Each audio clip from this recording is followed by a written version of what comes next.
Не е ова звук од чешма приклучена на градскиот водовод, туку системот кој би требало капка по капка да ги наводнува овоштарниците во Преспа. Кога свеста е на ниско ниво, ретко кој внимава како го користи изворот. Штом температурите ќе се искачат високо во термометарот, тогаш водата почнува да тече. Уникатен е Преспанското езеро. Пелистер од една страна, Галичица од друга страна, Национален парк Преспа од албанската страна. Уникатен е голем град, единствен во нашата држава, така што навистина огромно е богатството на Преспанското езеро. Навистина, Преспанско езеро по многу работи е уникатно, но за жал и поберањето решенија за да се спаси губењето на најзначајното богатство – водата. Ајман Алмала е раководител на секторот животна средина во општината Ресен. Личност која со години е вклучена во сите анализи, извештаи и проекти, но најважно од се жител на Преспа, кој точно знае кога и каква била состојбата со езерото.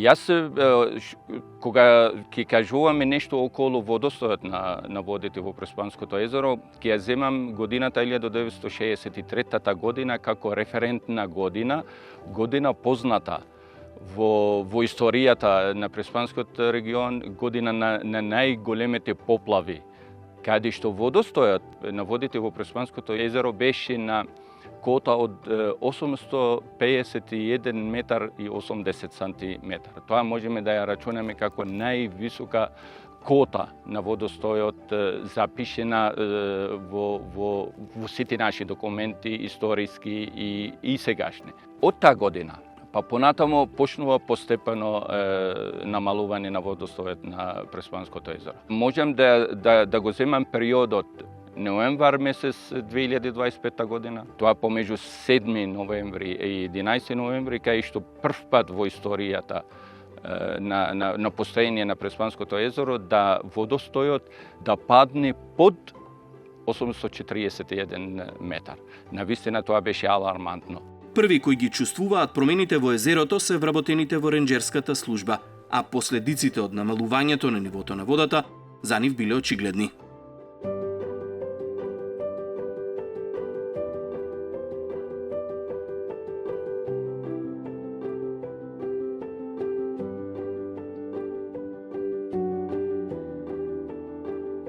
Добар ден.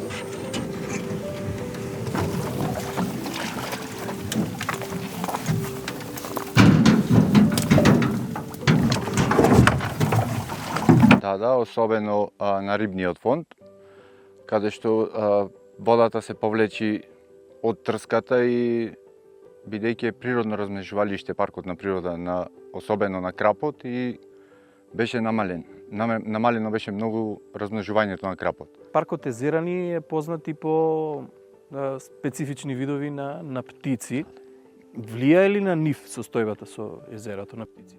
Најповеќе за кормораните што се хранат со риба, повеќето птици што се хранат со риба влијае, сепак тие се грабливки, не многу, али влијае. Минатата година правевме пребројување од 214 видови што се запишани, да кажам, што 213 видови ги евидентиравме во паркот. Факторите кои влијаат на водостојот на езерото, општината Ресен ги дели на две групи. Согласно сите истражувања, анализи, направени долг период наназад, можеме да ги групираме во две главни групи, а тоа е климатските промени, кои се однесуваат на врнежите, фактично распределбата на тие врнежи, односно таа просторна дистрибуција на врнежите, видот на врнежите, високите температури, испарувањето од површината на водната површина на Преспанското езеро и така натаму. Тие можеме да ги ставиме во таа група на климатските промени. И да не забораваме дека антропогонното влијание има и тоа како удел во намалувањето на водостојот, а не само како количина на вода, него и како квалитет на водите во Преспанското езеро и во сливното подрачје. Од аспект на антропогонното влијание, тоа сите активности кои се поврзани со човекот во Преспанскиот регион. Од користење на водата за наводнување, од одредени не еколошки практики во земјоделието, користење водата за наводнување, и тоа навистина надминува рамки на големи количини во една сезона. Проблемот со наводнувањето на земјоделските насади со години се посочува како една од клучните причини за заштита на Преспанското езеро. Но технологијата денеска нуди решение. Во овоштарникот на Средното општинско училиште во Ресен го запознав Благојче Количевски, софтверски инженер кој нуди одржлива алтернатива.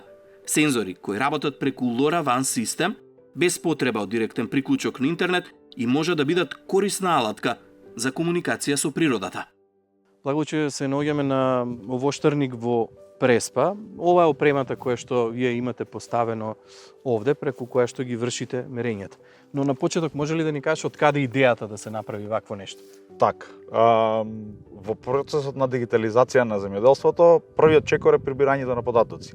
Тие податоци мора некако да ги прибереме преку интернет и во самиот процес преку проектот ние заклучивме дека тоа е еден од најголемите проблеми кои што земјоделците го имаат, каде што недостатокот на интернет конекција на самите овоштарници и нивната расцепканост е главниот проблем кој што тие не можат толку едноставно да го решат без при тоа да инвестираат голема сума на пари во мобилни интернет конекции, телефони, значи било каква конективност на самите овоштарници кои што сепак не се во градот и пристапот до нив е малце ограничен. Така да направивме истражување и заклучокот беше дека е најдобро решение кое што можеме да понудиме е инсталирање на така наречена LoRaWAN мрежа, која што ќе го покрие регионот, каде што секој од земјоделците ќе може дополнително, кога таа мрежа веќе постои и е поставена, да се инсталира свој уред во самиот овоштарник без при тоа да плаќа надоместоци за интернет конекција. Сакаш да кажеш дека овде во моментов нема интернет конекција?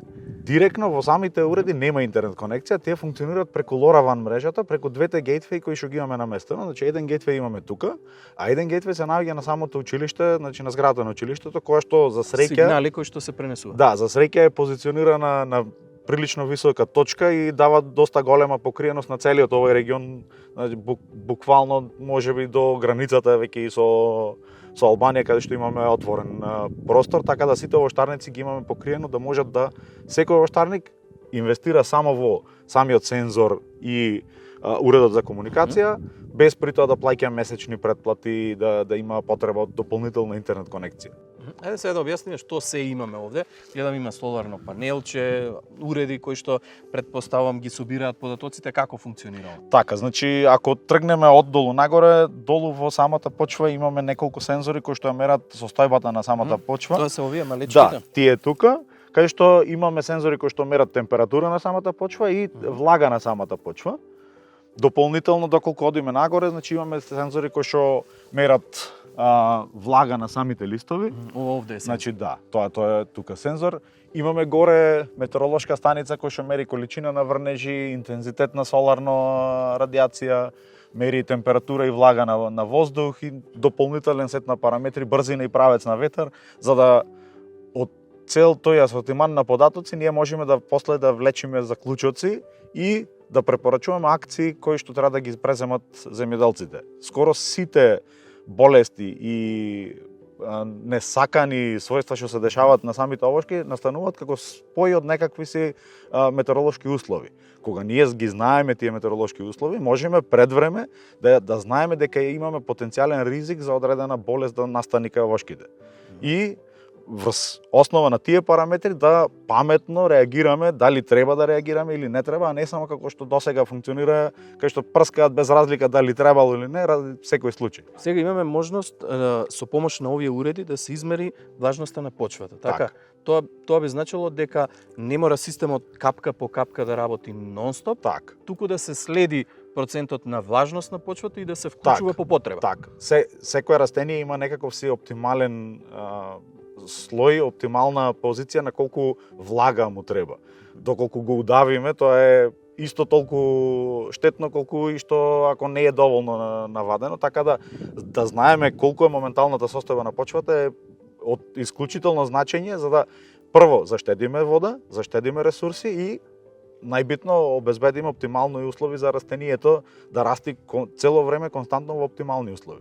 И дополнително на тоа, како што рече, без потреба да не се користат пестициди на насадите. Да, значи доколку утврдиме дека условите се поволни и за немаме неповолни услови за создавање на одредени болести, ние комплетно можеме да ги скокнеме тие одредени прскања, доколку знаеме дека немаме ризик за настанување на таква појава.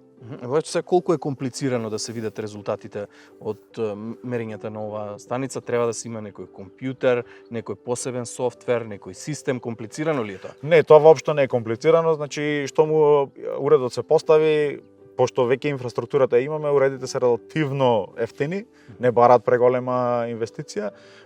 Откако ќе се постави, може да ги добиеме потоците на самиот телефон, пошто ги имаме нели преку самата мрежа достапни на интернет и во секој момент ќе може било кој од земјоделците да знае точно кои се условите на неговиот овоштарник, што е најголемата придобивка од целиот тој систем.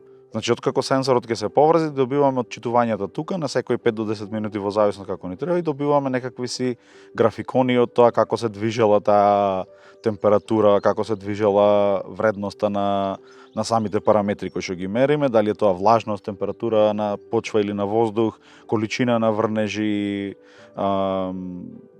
pH вредност, значи се она што сакаме да го измериме, постои сензор кој што може да го вметниме во самиот систем и да ги добиваме вредностите за да можеме да реагираме после на врз основа на нив.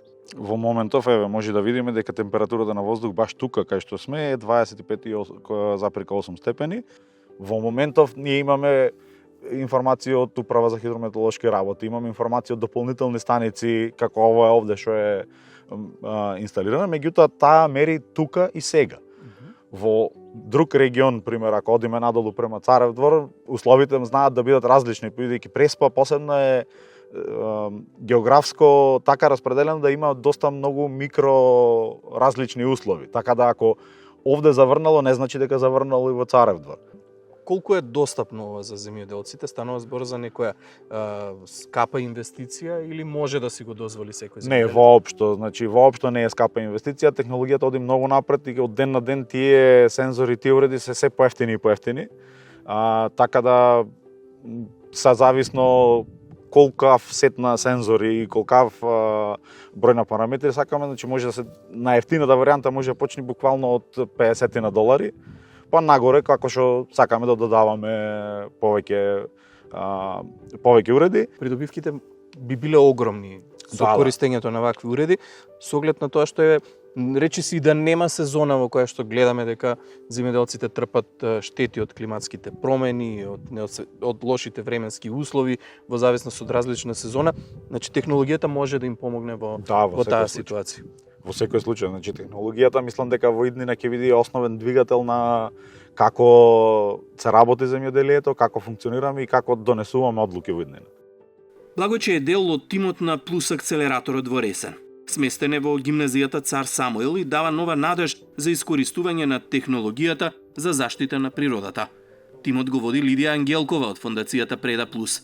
Со финансиска поддршка од Европската унија, нивната идеја од минатата година станува реалност. Преспанскиот регион е значително земјоделско подрачје, меѓутоа она што сакавме ние да го направиме е во ваквото земјоделско подрачје да воведеме некаков тип на дигитализација и модернизација и едноставно земјоделството да го направиме по-дигитално и по-иновативно. Значи целта беше таа и ние не го гледаме сето ова само како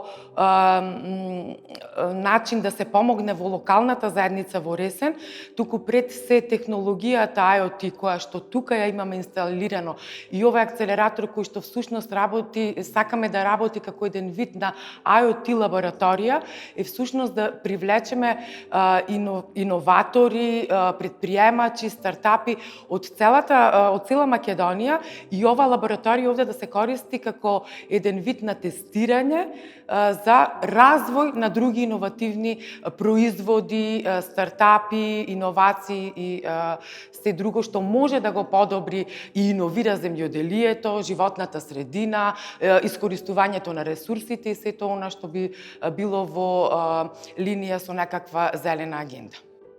Додека тимот на акцелераторот е во канцеларија, сензорите на овоштарникот на секој 5 до 10 минути бележат нови информации, а токму тие може да бидат основа за нови научни достигнувања и за заштита на природното богатство. Ние сакаме и планираме понатаму да имаме некакви обуки, тренинзи кои што би го доближале би доближале оваа технологија првенствено поблиску до локалната заедница, до децата кои учат во училиштето, се со цел малце подобро да ги запознаеме со сетото. Освен технологијата и временските услови даваат нова надеж. Поминатогодишната најниска кота во историјата на регистрирани мерења на Преспанско езеро годинава има позитивни бројки. Обилните врнежи, според податоците на општината, го вратија водостојот на ниво од пред 6 години. 2-3 хидролошки сезони, како што ја имаме годинава, навистина Преспанското езеро ќе се враќа во една добра кондиција. Сите тие податоци што ги имаме на располагање, сите тие окажувањето, не знам, јас слушавме дека до 2030 година, 2050 година ќе прошетаме до голем град пешки, така што не. Ова година го демонтира сето тоа што беше изнесено. Оваа година имавме многу голем прилив на дожд, имаше и снег, Галичица веќе беше цела со снег и нивото се крена околу 130 сантиметри. И сега овој период рибата се доста повеќе беше во зголемен фондот на риба. И размножувалиштата повторно се обновија, дојде водата во трската и одиме на подобро. Дали тоа влија и на квалитетот на водата во езерото? Секако дека влијае поголема количина на вода, кислород, свежа вода, подобрена и водата, да. Квалитетот е многу добар. Покаченото ниво на водата во Преспанско езеро, освен за животинскиот и растителен свет, дава позитивна надеж и за туризмот во Преспа.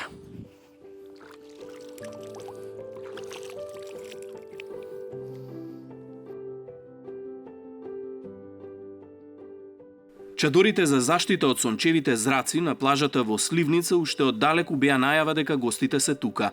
Некои игра одбојка во вода, некои се разгладуваа во езерото, а други пак одмораа на плажа. Меѓу нив имаше и домашни и гости од странство. Секој со различни сеќавања, но и со надеж за подобри времиња. Од грчката страна, од албанската страна, од нашава страна, дали од наводнувања, дали од негрижа друго или некои природни работи, водата се губи.